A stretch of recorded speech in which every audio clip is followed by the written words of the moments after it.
베이스캠프 국어 강사 오준호입니다. 대성고등학교 1학년 국어 내신 경향 분석을 해보도록 하겠습니다. 대부분의 학교에서 지금 등급과 점수, 정확한 점수가 나온 시점이기 때문에 이쯤 1학기 중간고사를 리뷰하시고 1학기 중간고사에서 얻은 경험과 대비 방향을 가지고 더욱더 업그레이드되는 기말고사를 잘 대비하셔야 될 시점입니다. 그래서 리뷰해보고요. 적절한 공부 방법도 알아보도록 하겠습니다. 교과서에서 그렇게 많은 지문이 출제되지 않기 때문에요. 사실 교과서가 크게 엄청나게 중요하지는 않습니다. 객관식 37문항으로 문제가 구성되어 있습니다. 보이시죠? 객관식 37문항. 문제수가 정말 많아요. 단연컨대 엄청나게 많습니다.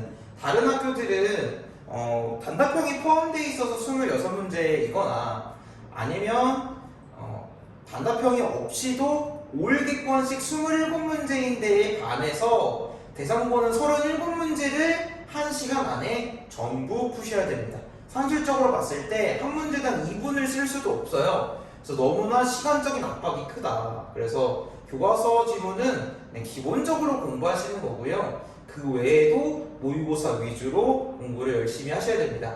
자, 일단 여기 출제 경향 및 출제 베이스가 된 범위를 알아보겠습니다. 첫 번째는 교과서 현대시 향수 서정 갈래에서의 운율 특성입니다. 정말 안타깝게도 향수 문제가 2문제밖에 출제가 되지 않았어요. 심지어 한 문제는 표현상의 특징을 묻는 문제, 한 문제는 서정 갈래에 대한 지문 정보와 함께 운율에 대한 특성을 물어보는 문제라 아주 기본적인 문제가 출제되었다라고 볼 수 있습니다. 그 다음에 교과서 소설 장마입니다. 역시 장마에서도 4문제 출제가 됐는데요. 첫 번째는 세부 내용 파악, 두 번째는 보기 활용, 외부 작품 선지 2의 갈래 특성 비교 문제입니다. 등장인물의 성격 및 인물 관계를 물어보는 평이한 문제, 장마에 대한 주제 특징과 평가 및 주요 내용상의 특징을 보기로 제시하고 이를 통한 해석을 요구하는 모의고사식 문제인데요. 그래서 교과서 지문에서도 모의고사식 문제가 나온다. 이걸 확인해 주시고 선지 5번에 삼촌이 외삼촌을 잘못 나와서 복수정답으로 처리가 되어야 되는 문제입니다. 본문의 정서와 유사한 작품. 이런 문제 2문제나 나왔습니다. 그래서 외부 작품 선지가 애초에 시간이 많이 걸리는데 이런 거를 이제 대성고에서 내버리면 학생들이 시간을 너무나 많이 뺏기게 돼요. 그래서 전체적으로 시간 배분이 너무나 중요하다. 정말 기계같이 착착착 푸셔야 돼요, 여러분들. 그 다음 갈래 특성 비교 문제. 수필이랑 소설을 차이점 공통점을 생각해야 되는 문제인데요. 아주 수도 없이 많이 강조했습니다. 그 다음 모의고사 독서 플라톤과 아리스토텔레스의 견해 문제. 그래서 내용 전개 방식 문제이고요. 이거는 변형 문제에 유사 문제가 존재합니다. 아예 세부 내용 확인 문제. 플라톤의 견해를 이해했는지를 주요 부분에 밑줄을 쳐서 물어보는 문제인데 수업 중에 아주 판서로 많이 강조를 했었어요. 교과서 시나리오 문제 역시 3문제 정도밖에 출제가 안 됐습니다. 내용 일치 문제, 갈래 특성 파악 문제, 갈래 특성 비교 문제. 그래서 첫 번째는 기본적 내용 일치 문제니까 그냥 보고 넘어가겠습니다. 두 번째는 갈래 특성 파악 문제인데요. 시나리오 갈래 특성을 지문에서 찾아봐야 되는 문제. 단순히 특성을 기계적으로 암기해서 풀 수 있는 문제가 아니라 지문에서 그런 근거 부분을 골라야 했기 때문에 꽤 어려웠어요. 그 다음 갈래 특성 비교 문제. 희곡과 시나리오가 둘 다 같은 극갈래인데 왜 어떤 점이 같고 어떤 점이 다르냐. 아주 강조 많이 했습니다. 수업 중에 무조건 나올 만하다. 그 다음 모의고사 독서 문제예요. 실어증과 뇌 그리고 손실 보상 청구권 지문입니다. 비문학 독서 문제예요. 단순 내용 일치 문제. 근데 문제는 단순 내용 일치 문제라도 1번 2번 이렇게 나오는 게 아니라 표를 통해서 판단식으로 유형이 변형돼서 출제돼서 체감 난이도가 상승했고요. 보기 분석 문제, 모의고사식 문제고 크게 어렵지 않습니다. 어휘 문제 역시 모의고사식 문맥성 어휘 문제예요. 그 다음 모의고사 고전소설 춘향전입니다. 세부 내용 확인 문제. 특정 부분의 세부 내용을 확인하는 문제인데 기본적인 인물 관계도와 인물들 간의 서로 보이는 태도를 알았다면 틀리지 않을 문제고요. 두 번째, 보기 활용 문제. 춘향전의 서자적 모티브. 이거는 애초에 해당 기출의 보기에도 있었던 겁니다. 그러니까 이거는 쉽게 말하면 모의고사 문제를 재활용한 거예요.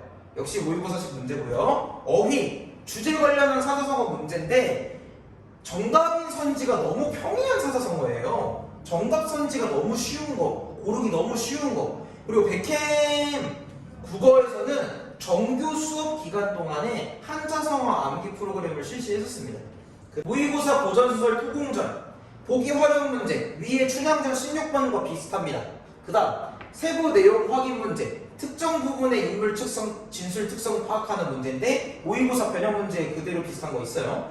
세부 내용 확인 문제, 주요 한자 어휘를 통해서 등장인물의 인물관계 파악하는 문제. 이런 거 중요합니다. 왜냐하면 이 사람한테 내가 소신이라고 하는지 소자라고 하는지 이런 거를 통해서 이 사람과 나의 관계를 추측해 볼 수 있어요. 이 사람한테 내가 소자 이렇게 말하면 이 사람이 나의 부모라는 얘기예요. 근데 이 사람한테 내가 소신 이렇게 말하면 이 사람이 임금, 자기는 신하. 혹은 이 사람한테 제가 소인 이러면 이 사람은 나보다 계급이 위인 사람, 나는 낮은 사람이라는 뜻이거든요. 그래서 주요 한자 어휘를 통해서 등장인물 간의 위계관계를 아는 거는 기본적인 고전소설 독해 스킬이기도 합니다. 그 다음 부교수 소설 논문입니다. 전체 내용 이해 문제, 말하기 방식 파악하는 문제, 세부 내용 확인 문제, 본문 내용 파악하는 문제, 전체 내용 인제, 작품에 드러난 갈등 유형 파악하는 문제, 평이 넘어가고요. 부교재 소설 자전거 도둑, 서술상의 특징 문제, 자전거 도둑 서술 특징 파악하는 문제인데 수업 시간에 출제 가능성을 언급했던 적이 있습니다. 세부 내용 확인 문제, 작품의 특성 파악하는 문제예요. 그리고 이 뒤에 문제들이 되게 다들 웃긴데요. 부교재 현대시든 모의고사 현대시든 전체적인 내용 및 표현 방식, 수사법, 시상 전개 방식 등을 물어보는 문제가 계속 나왔습니다. 주요 시구 이외, 아까 주제가 같은 외부 시구 작품 고르기, 전체적 내용 및 표현 방식 수사법 고르기, 전체적 내용 및 표현 방식 수사법 고르기, 표현 방식 및 이미지 고르기, 나의 전체적 내용 및 표현 방식 수사법 등 문제. 그러니까 이런 문제는 사실 다 모의고사식 기본적인 전체 지문에 대한 이해를 요구하는 건데 사실 이런 문제는 암기로 피해가기가 너무 힘들어요. 왜? 전체적으로 무슨 표현법이 쓰였는지, 전체적으로 어떤 시어와 어떤 이미지가 있는지 이런 걸 다 알아야 틀린 거 하나를 고를 수가 있거든요. 그래서 전체적으로 뒤에 문제들의 양상을 쭉 보시면 대선고에서는 총평을 보시죠. 대선고 시험은 항상 대비가 쉽지가 않다. 이런 걸 보면.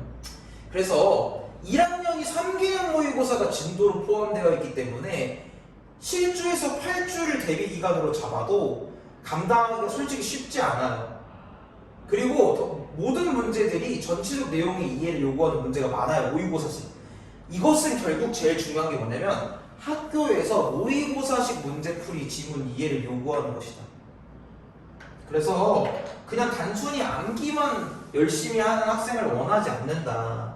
모의고사식 국어 이제 풀이, 그래서 국어 지능이 높은, 국어 기본 해석 능력이 높은 사람을 요구하는 거예요. 또 문항수도 37문항이나 돼서 시간 압박이 너무 큽니다. 그래서 아예 모든 선지를 읽어보지 못한 학생도 분명히 있을 거예요.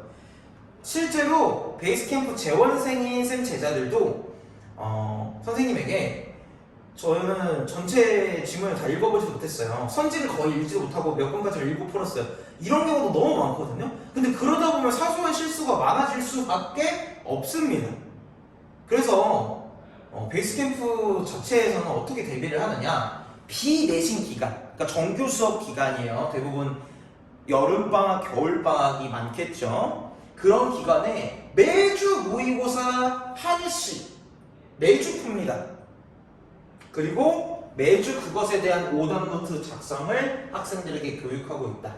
그래서 다른 학교 어떤 학교 내신보다도 대선고 내신은 모의고사식 문제풀이 능력이 점수를 크게 좌우한다는 것을 잊지 마셔야 한다. 됐습니까? 그러면 앞으로 기말고사 대비를 어떻게 해야 될까? 두 가지의 방법을 좀 제시해 드릴게요. 첫 번째는 모의고사식 문제풀이 및 지문을 이해하는 것을 공부해야 된다. 그래서 모의고사 위주의 제재학습이 가장 주요하고요. 대부분 통합적 내용 이해를 강조하기 때문에 모의고사 지문을 전부 잘 알아야 풀 수 있는 경우가 더러 있다. 이는 암기로 대응하려고 하면 너무 많은 시간이 소모됩니다. 3개년이나 되니까요. 그래서 모의고사 자체를 풀 수 있는 국어 전반적 능력을 향상시킬 필요가 있다. 그래서 모의고사를 잘 푸는 학생들은 대성고 내신도 좀 점수가 그래도 좋을 거예요. 그 다음 문법 파트가 등장을 했다라는 거.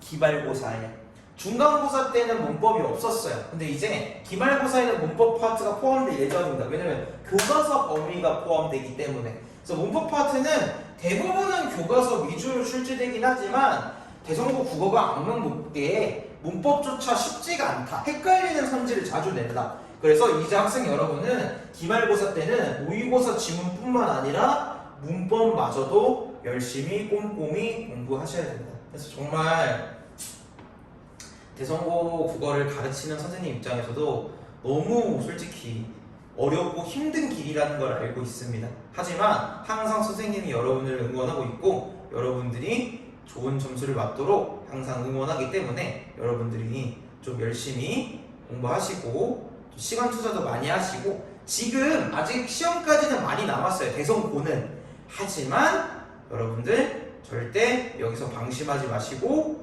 끝까지 열심히 달려나가야 된다는 거 꼭 기억하시길 바랍니다. 여러분 항상 응원합니다. 파이팅!